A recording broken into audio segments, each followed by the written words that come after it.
Good afternoon, everyone. I want to say buenos dias, and in South Africa I could also say, what could I say? Goeiemiddag, which means good afternoon in Afrikaans, which is a language nobody else speaks other than in South Africa, so it's not very useful. But with your permission and indulgence, since my English is far better than any Spanish or Portuguese, I will continue in English. First of all,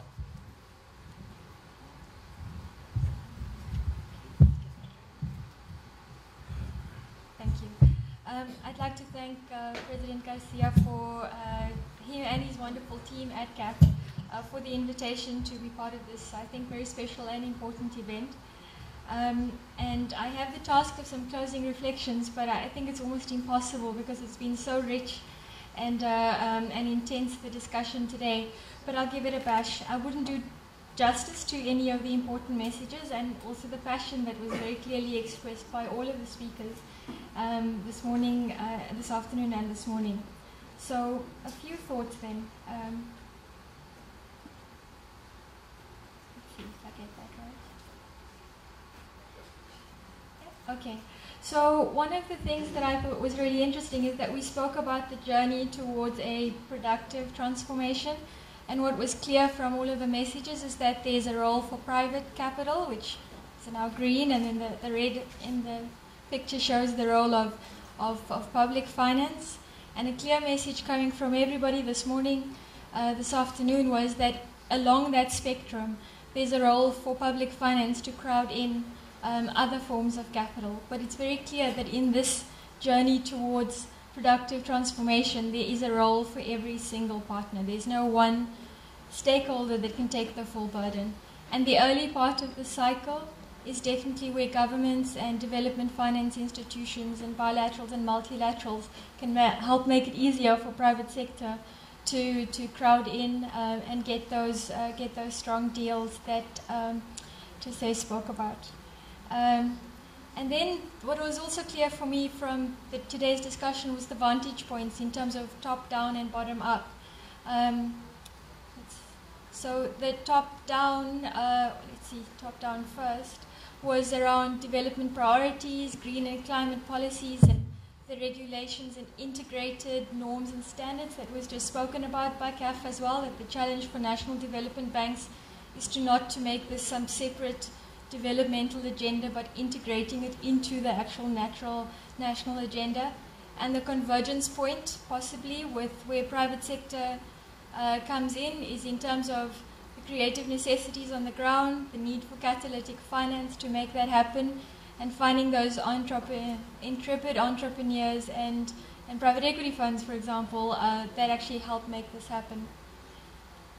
Sorry, I'm going the other way around. And then some key takeaways. I've listed a few, but really some of the messages which sort of were evident from this morning, the innovation and intention of working together to conciliate private-public partners is something that we started out hearing from Mr. Garcia in terms of how do you bring private and public together. And I think we've seen many, many examples of that today. Also trying to integrate at the design phase, so not just integrating, along the cycle somewhere, working together right from the beginning. For example, infrastructure is a big area. And then the role of national sub-regional banks in this transformative change. I think the challenge that everybody in the panel, I heard that they're able to address issues at grassroots realities, so not from sitting somewhere else, a desktop, but actually looking at it, what is needed on the ground, and that planning needs these partnerships with the financial sector. So it's really, you can't just have planning. I think we heard from BNDES that there's a lot of fantastic planning examples, but if that wasn't followed through with the kind of innovative financing mechanisms, we've seen that in the CAF examples as well, that would have been a tragedy. It would have just been a good idea. And then what's also been evident from the private sector is that there's lots of powerful national and regional examples that can actually help assist the global structures, perhaps to get these mechanisms right. With no disrespect intended, I think there's often good intention at the multilateral global intentions of how these mechanisms are set up, but sometimes because they're not so closely related to what's happening on the ground, they're missing a beat. And I think when you start showing much more examples from the ground, it helps make it better. I won't go through the whole list. I'm assuming that from CAF's side you'll make that available somewhere. But what was also interesting for me was that the idea that it's impossible to go it alone, and even though we've come a very long way, we've still got a very long way to go. And I think it's initiatives like this from CAF presenting here today and bringing us all together that can help bring out some of the inspiring examples. Because I was asked by our CEO at DBSA, he asked me this obscure question, which I thought was obscure, which was, isn't this green and climate change agenda a bit distracting for the developmental work we've got to do? And in essence, it can be. It can be if it's seen as something outside of the system.